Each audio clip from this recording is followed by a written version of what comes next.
Ramoji film సిటీలో శ్రీమద్ Bhagavatam cinema ప్రారంభోత్సవం కార్యక్రమంలో సీఎం రేవంత్ రెడ్డి పాల్గొన్నారు. ఈ సందర్భంగా రామాయణ మహాభారతం మన జీవితాల్లో భాగమని సీఎం రేవంత్ అన్నారు. శ్రీమద్ భాగవతం చిత్రీకరణ తెలంగాణకి గర్వకారణమన్నారు. సినీ రంగ అభివృద్ధికి ప్రభుత్వ సహకారం ఉంటుందని సీఎం రేవంత్ రెడ్డి చెప్పారు. మహాభారతం మన జీవితాలలో, మన సంస్కృతిలో, మన సాంప్రదాయంలో భాగం.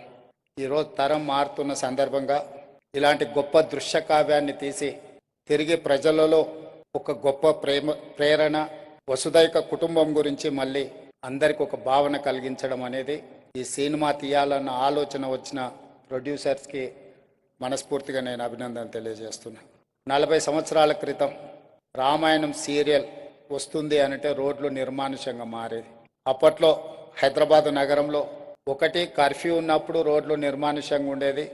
2 రామాయణం సీరియల్ టెలికాస్ట్ అవుతుంది అంటే రోడ్లు నిర్మానుష్యంగా ఉండేది. రామాయణం సీరియల్ ద్వారా దూరదర్శన్ ప్రజలకి చాలా ప్రజలకి దగ్గరగా దూరదర్శన్కు ఒక గుర్తింపు వచ్చిందని చెప్పడంలో ఆశ్చర్యం లేదు. 40 సంవత్సరాల క్రితమే కాదు, మన కోవిడ్ వచ్చి ప్రపంచమంతా స్తంభించిపోయినప్పుడు ప్రజలందరూ మళ్ళీ రామానంద్ సాగర్ తీసిన రామాయణాన్ని చూసి ప్రపంచంలోని వరల్డ్ రికార్డ్ క్రియేట్ చేసింది Ramayanam at the time of Covid.